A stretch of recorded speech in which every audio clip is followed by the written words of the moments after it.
Well, good afternoon, folks. It's been a busy couple days for all of you. Let me begin by thanking Director Young. You've heard me say this before over the years. My dad had an expression. He said, "Don't tell me what you value. Show me your budget. I'll tell you what you value. Don't tell me what you value. Show me your budget, and I'll tell you what you value." Well, the budget I'm releasing today sends a clear message to the American people that what we value. First, fiscal responsibility. Second, safety and security. And thirdly, the investments needed to build a better America. The first value is fiscal responsibility. The previous administration, as you all know, ran up record budget deficits. In fact, the deficit went up every year under my predecessor. My administration is turning that around. Last year, we cut the deficit by more than $350 billion. This year, we're on track to cut the deficit by more than $1,300 billion. $1,300 billion. That would be the largest one-year reduction in the deficit in U.S. history. And here's how we're achieving it, this record deficit reduction. First, we're growing the economy. We've created a record 6.7 million jobs since I took office, and we've generated a GDP growth of 5.7%, the best economic growth we've seen in this country in over 40 years. This has led to a substantial increase in government revenues and dramatically improved our fiscal situation. Secondly, this record economic and job growth has made it possible for us to responsibly and significantly cut back on emergency spending. Earlier in the pandemic, it was right to give people help to make ends meet and to keep this economy going. But because of the progress we've made dealing with these emergencies, the labor market is strong and unemployment claims are at historic lows. We ended the pandemic unemployment assistance programs because Americans are back to work. I'm calling for new pandemic subsidies for large businesses to not continue those because those businesses are back and moving again as well. But because we have to put this economy in a strong foundation, even the Delta and Omicron variants of COVID-19 and the cost of Putin's aggression in Ukraine have not required an additional fiscal package for state and local governments. But we still spend what we need to spend to continue to fight COVID. But those expenditures will be dramatically less than last year. Compared to 2020, we're reducing the size of the deficit relative to our economy by almost 2/3, reducing inflationary pressures, and making real headway cleaning up the fiscal mess I inherited. After my predecessor's fiscal mismanagement, we were reducing the Trump deficits and returning our fiscal house to order. Now, the budget I'm releasing today will continue this approach. It makes prudent investments in economic growth and more equitable economy while making sure corporations and the very wealthy pay their fair share. And I would add, nobody making less than $400,000 a year will pay a penny more in federal taxes. We can do this by, one, passing legislation that lowers costs for families on things like child care, health care, and energy costs, while lowering our deficit at the same time. We can give hardworking parents raising children tax relief that gives them just a little bit of breathing room and lowers child poverty. We can give Medicare the power to negotiate lower prescription drug prices. This will bring down the cost for seniors and reduce the deficit by hundreds of billions of dollars. Congress can do this all right now. They're debating it now. We can also restore fiscal responsibility. The Trump tax cuts added $2 trillion in deficit spending and largely helped the rich and the largest corporations. Under my plan, as I said, no one making less than $400,000 a year will pay additional single penny in taxes. No one. If you don't make $400,000, you're not going to pay a single penny in additional federal taxes. And the wealthy and corporations will finally begin to pay their fair share. For most Americans, the last few years were very hard, stretching them to the breaking point.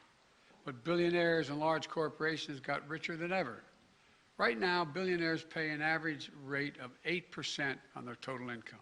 8%, that's the average they pay. Now, I'm a capitalist, but if you can make $1 billion, great. Just pay your fair share. Pay a little bit. A firefighter and a teacher pay more than double the tax rate that a billionaire pays. That's not right. That's not fair. And my budget contains a billionaire minimum tax because of that. A 20% minimum tax that applies only to the top 1/100 of 1%. 1/100 of 1% of the Americans will pay this tax. The billionaire minimum tax is fair, and it raises $360 billion that can be used to lower costs for families and cut the deficit. As I said, my budget also ensures the corporations pay their fair share. In 2020, there were 50 Fortune 500 companies that made $40 billion in profit combined, but didn't pay a single solitary cent in federal taxes. My budget raises the corporate tax rate to 28%, far lower than the rate it was between World War II and 2017 when it was lowered as it is today. Last year, I rallied more than 100, some of you were overseas with me, 130 countries to agree to a global minimum tax for corporations doing business in their countries, to put an end to a tax system that rewards multinational corporations for shipping the jobs and profits overseas and avoiding taxes at home. It's my hope that Congress enacts this law this year so I can sign it and we can get to work. The second value my budget reflects is security. Security at home and security abroad. My budget tackles security in two key ways. First, it secures our communities at home. This is an issue families in every part of the country face. I've said it before. The answer is not to defund our police departments. It's to fund our police and give them all the tools they need, training and foundation and partners and protectors that our communities need. The budget puts more police on the street for community policing, so they get to know the community they're policing, allows the Bureau of Alcohol, Tobacco, and Firearms and the FBI to hire the agents they need to help fight gun crime and other violent crimes in our communities, and funds body cameras and make sure police work with our local communities and are accountable to these communities. It funds crime prevention and community violence intervention, drug treatment, mental health, criminal justice reform, and reentry for people coming home after incarceration. All demonstrable ways to reduce crime and proven ways. Security also means national and international security. This budget provides the resources we need to keep Americans safe, ensuring that our military remains the best prepared, best trained, best equipped military in the world. This budget also provides additional funding to forcefully respond to Putin's aggression against Ukraine and its economic, humanitarian, and security consequences. The world has changed. In addition to dealing with terrorist organizations, for the second quarter of the 21st century, we're once again facing increased competition from other nation states, China and Russia, which are going to require investments to make things like space and cyber and other advanced capabilities, including hypersonics. And this will be among the largest investments in our national security in history. Some people don't like the increase, but we're in a different world today. America is more prosperous, more successful, and more just when it is more secure. We can restore fiscal responsibility and safeguard our security at home and abroad while meeting the third value, what I call building a better America. Let's provide universal preschool, cap the cost of child care at 7% of a family's income. Like many families, that would cut the cost of child care in half. It'll make college more affordable. My budget doubles the maximum Pell Grant. Families making under $50,000 a year to nearly $13,000 and helps more than 8 million students who rely on Pell Grants pay for college. My budget invests in building more homes to keep us up to deal with the skyrocketing cost of housing for the middle class and the poor. My budget lowers family energy costs with tax credits to help people make their homes more efficient. Research and development to broaden the reach of solar and build a clean energy future. My budget also invests in other areas of bipartisan common good. I call them unity agendas. I spoke to them at the State of the Union. beating the opioid epidemic, taking on challenges of mental health, supporting our veterans, and ending cancer as we know it. This budget includes investments to get Americans the mental health services they need, and we need them. And when it comes to fighting cancer and other diseases, my budget funds a new organization called ARPA-H, that's Health and Human Services, at Department of Health. And it stands for Advanced Research Projects for Health. It's based on DARPA, the Defense Department program, that led to breakthroughs in technologies like the internet, GPS, and so much more. ARPA-H will drive breakthroughs to prevent, detect, and treat diseases, including Alzheimer's, diabetes, cancers, and more. And here's what this all adds up to. Historic deficit reduction, historic investment in our security at home and abroad by modernizing our capabilities in both areas, and an unprecedented commitment to building an economy where everyone has a chance to succeed. A plan to pay for those investments that we need as a nation. That's what we do. So I look forward to working with the members of Congress, Democrats, Republicans, and Independents, to deliver this budget and keep delivering for the American people. I want to thank you all, and may God bless you all, and may God protect our troops. Let me, Kelly O'Donnell, NBC. Thank you, Mr. President. Do you believe what you said? Thank you, sir. Do you believe what you said, that Putin can't remain in power? Or do you now regret saying that because your government has been trying to walk that back? Did your words complicate matters? Well, you asked three different questions. I'll answer them all. Number one, I'm not walking anything back. The fact of the matter is I was expressing the moral outrage I felt toward the way Putin is dealing and the actions of this man.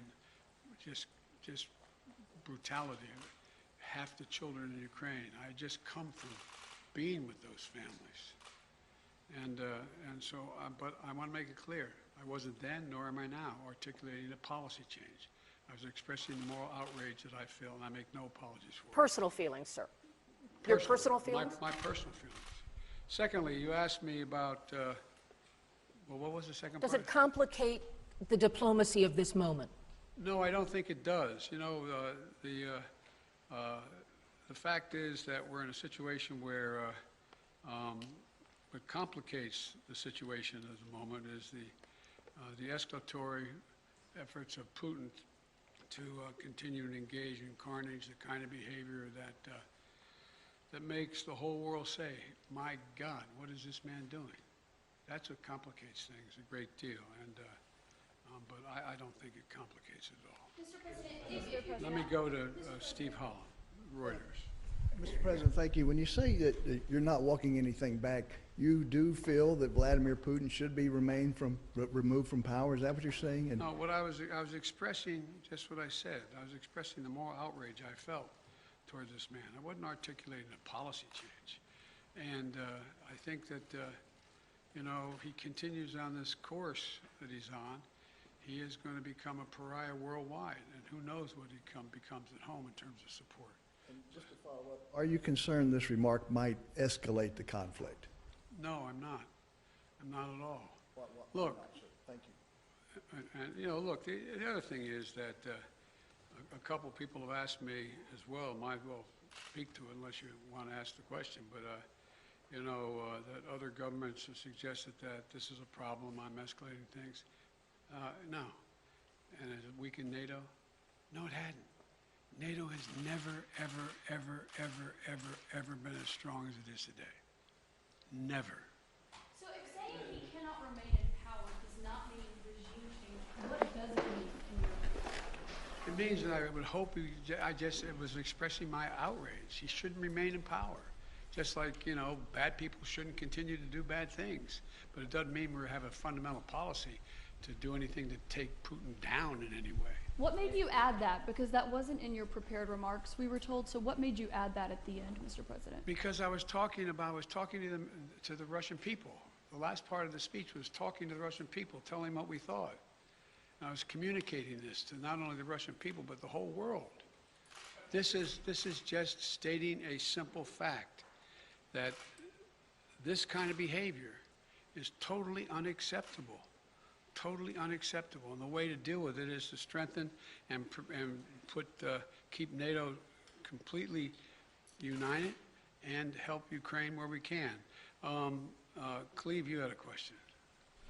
Where is he? Thanks, Mr. President.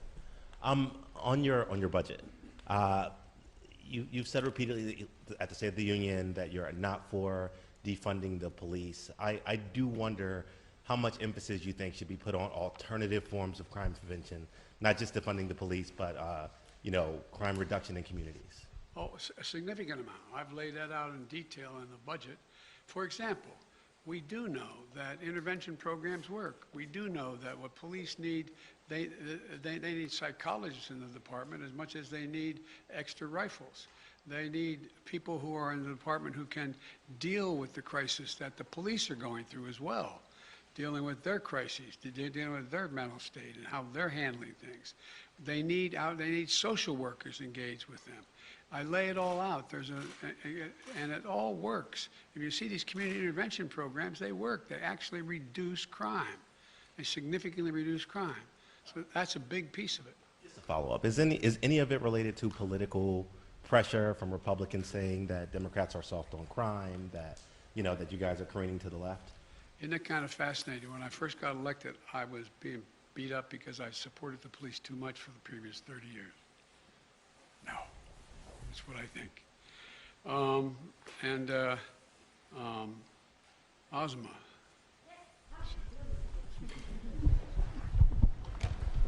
Surprised to get called. Thank you, Mr. President. Are you willing to try to meet with Vladimir Putin? And I have a quick follow-up to that. When you last met with him face-to-face in Geneva, you had described that as a productive conversation. You said that he did not want a Cold War.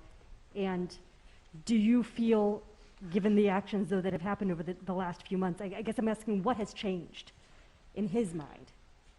I don't know what's changed his mind. His behavior's changed. When we met, remember what we were talking about. We were talking about setting up a strategic dialogue and talking about the relationship of NATO and Russia and facing off in the regions and how we could have more transparency and all the rest. It was a normal discussion I had going all the way back to Kosygin and others back in 100 years ago when I was a young senator. And so what changed was nothing remotely approaching that. Remember when he first met with me, he said, I have two objectives. This is the second or third time I met with him. He said, I have two objectives. One is to make sure that they never become part of NATO, and two, to make sure there are no long-range missiles in there, in Ukraine. I said, we can deal with the second one easily, but we can't close the door on the first. Because when we talk about missiles, we want to talk about what's also on the Russian border heading toward Europe. Do both. And then if you notice that demand list of his, not with me, with others, have escalated significantly in terms of what he thinks is necessary. Thank you very We need some more clarification, Mr. President. Thank you. Thank you very much. I know you're going to ask a really nice question. Well, it's an important question, No, I think. Are you worried that other leaders in the world are going to start to doubt that America is back if some of these big things that you say on the world stage keep getting walked back? What's getting walked back? It made it sound like, just in the last couple days, it sounded like you told U.S. troops they were going to Ukraine.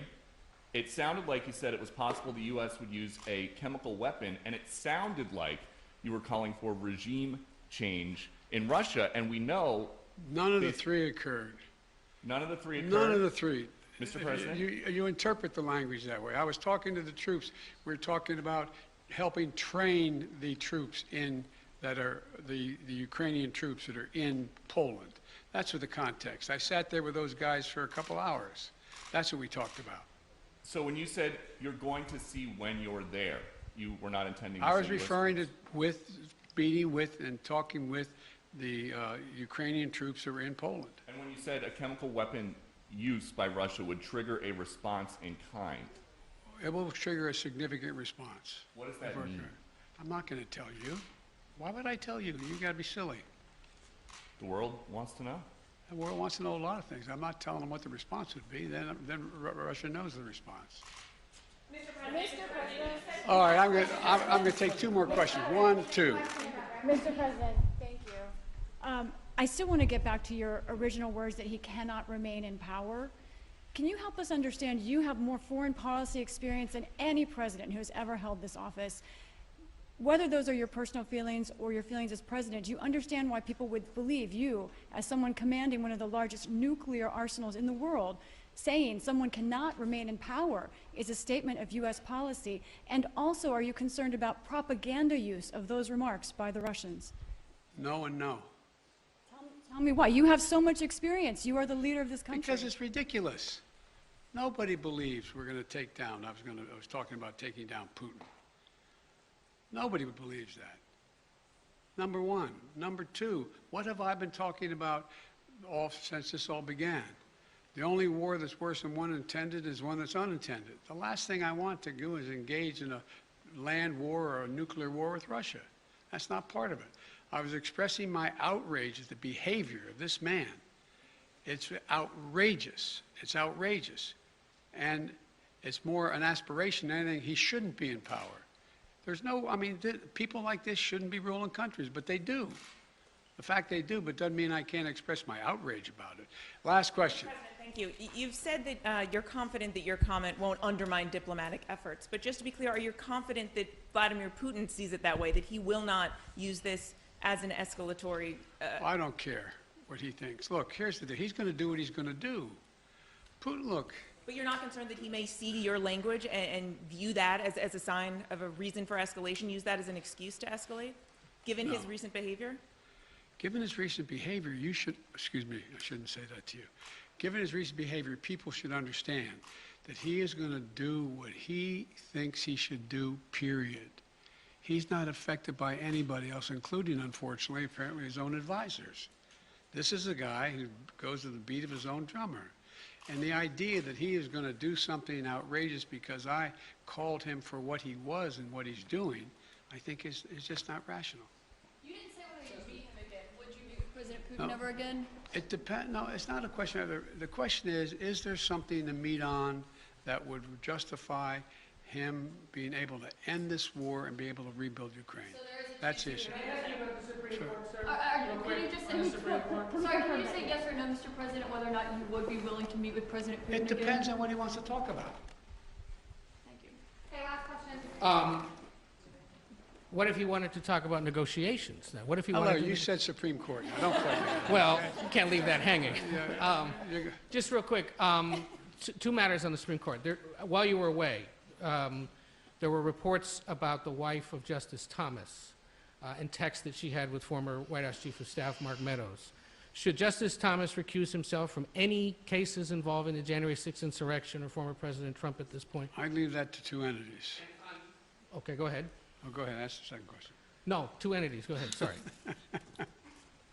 One, the January 6th committee, and two, the Justice Department. That's their judgment, not mine to make. So, on Justice Thomas recusing, you don't think he should, or? I said that. I told you, those things get into legal issues. That, in fact, I told you I would not tell the Justice Department what position to take or not take. And I'm not going to instruct the Congress either. And did you get any chance to watch much of the Judiciary Committee I hearings? didn't get a chance to see any of it, unfortunately. The fact that Republicans were questioning Judge Jackson on matters like former sentences related to child pornography cases or the definition of a woman, does that, as the former chairman of the Judiciary Committee, make sense to you? Look, this is one of the most qualified nominees ever nominated for the Supreme Court in every respect, in terms of her disposition, her intellectual capacity, her experience and background, and serving on three additional courts. A woman who is totally, thoroughly qualified, and will be a great addition to the court in my view. Thank you.